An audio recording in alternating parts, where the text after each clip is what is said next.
दिल्ली का इतिहास बेहद प्राचीन, समृद्ध और रोमांचक रहा है, जहां समय समय पर कई राजवंशों ने इसे अपनी राजधानी बनाया और यहां कई शहरों की स्थापना की। इन्हीं ऐतिहासिक घटनाओं के चलते दिल्ली को 7 प्रमुख ऐतिहासिक शहरों में विभाजित किया गया है।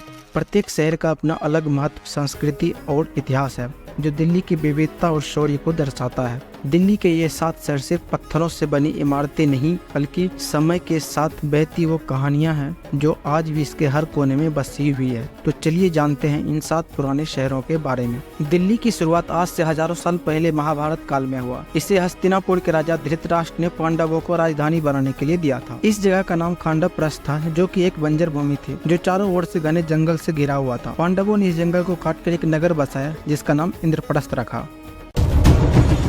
उसके 1000 साल बाद तोमर राजवंश के शक्तिशाली राजा अनंगपाल तोमर ने 11वीं शताब्दी में लाल कोट का निर्माण कराया।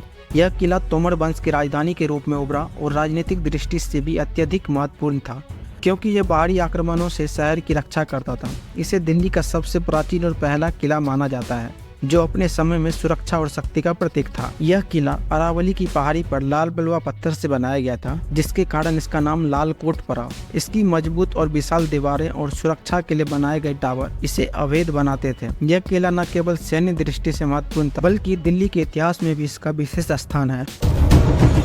12वीं सेंचुरी के मिड में चौहान शासक बिगराराज फोर्थ ने तोमर वंश को पराजित कर लाल कोट पर अपना अधिकार कर लिया। आगे चलकर उनके परपुत्र पृथ्वीराज चौहान, जिसे राय पिथौरा के नाम से भी जाना जाता है, उन्होंने लाल कोट को अपनी राजधानी बनाया। उन्होंने न सिर्फ लाल कोट का विस्तार किया, बल्कि इसकी दीवारों को ऊंचा किया और सुरक्षा को अवैध बना दिया। राजा के सम्मान में इस किले का नाम राय पिथौरा रखा गया। यह किला पृथ्वीराज चौहान के शासनकाल का मुख्य केंद्र था और उनकी वीरता एवं शक्ति का प्रतीक माना जाता था। यह किला उस समय दिल्ली के सभी किलों में सबसे बड़ा था और चौहान शासकों के लिए सैन्य और प्रशासनिक गतिविधियों का प्रमुख केंद्र था। हालांकि यह किला अब खंडर बन चुका है। इसके कुछ हिस्से आज भी संरक्षित हैं, जिन्हें मेहरौली और उसके आसपास के क्षेत्रों में देखा जा सकता है।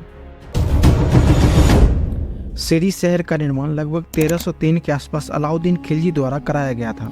यह किला अलाउद्दीन के शासनकाल के दौरान मंगोल आक्रमणों से बचने के लिए बनाया गया था। इसकी दीवारें इतनी मोटी और ऊंची थी कि इन्हें पार करना बेहद मुश्किल था। कहा जाता है कि इस किले में 13 दरवाजे थे, जिनका उपयोग शहर में आने जाने के लिए किया जाता था। सीरी किले के बारे में एक प्रसिद्ध लोक कथा है कि इसके निर्माण के दौरान मंगोल सैनिकों के खून का उपयोग किया गया था, इसीलिए इसे रक्त का कुआं भी कहा जाता था। हालांकि यह सिर्फ एक कहानी है, जिसका कोई ऐतिहासिक प्रमाण नहीं मिलता। सीरी शहर वर्तमान में दिल्ली के हौज खास, गुलमोहर पार्क और आसपास के क्षेत्रों में स्थित था। अब यह किला पूरी तरह से खंडर में तब्दील हो चुका है, लेकिन इसके कुछ अवशेष अभी भी सीरी किला क्षेत्र में देखे जा सकते हैं।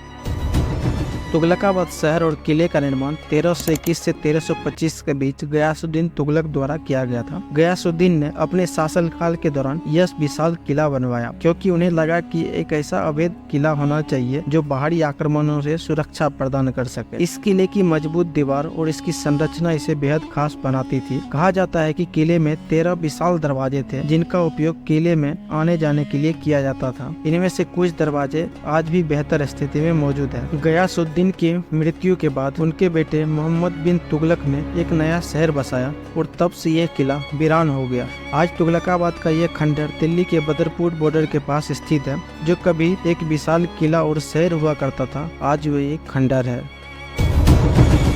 जहांपना का निर्माण 1326 से 1351 के बीच मोहम्मद बिन तुगलक द्वारा कराया गया।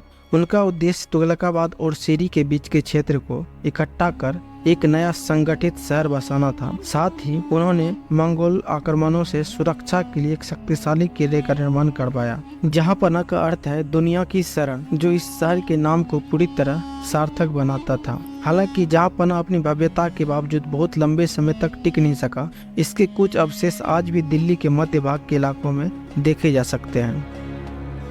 फिरोजाबाद, जिसे आज फिरोज शाह कोटला के नाम से जाना जाता है, इसका निर्माण 1351 से 88 ईस्वी के बीच फिरोज शाह तुगलक द्वारा कराया गया था। यह किला यमुना नदी के किनारे स्थित था और इसका उद्देश्य दिल्ली के प्रशासनिक और सांस्कृतिक केंद्र के रूप में कार्य करना था। इस किले की एक प्रमुख विशेषता यहाँ अशोक स्तंभ है, जो इसकी ऐतिहासिक और सांस्कृतिक महत्ता को और भी बढ़ाता है। हालांकि समय के साथ साथ किले का अधिकांश हिस्सा खंडर में बदल गया, लेकिन इसके कुछ अवशेष आज भी फिरोज शाह कोटला फोर्ट में देखे जा सकते हैं। शाहजहानाबाद का निर्माण शाहजहां ने 1638 से 49 के आसपास कराया था। इसे आज हम पुरानी दिल्ली के नाम से जानते हैं।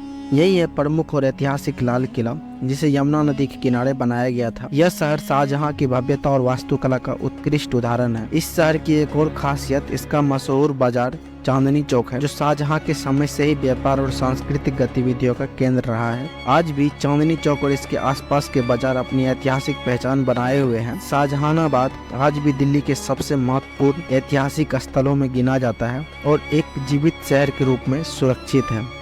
दीन पनाह शहर का निर्माण 1533 ईस्वी में हुमायूं ने कराया था। इसे उसने राजधानी के तौर पर बसाना चाहा, लेकिन शेरशाह सूरी ने मुगल को हराया।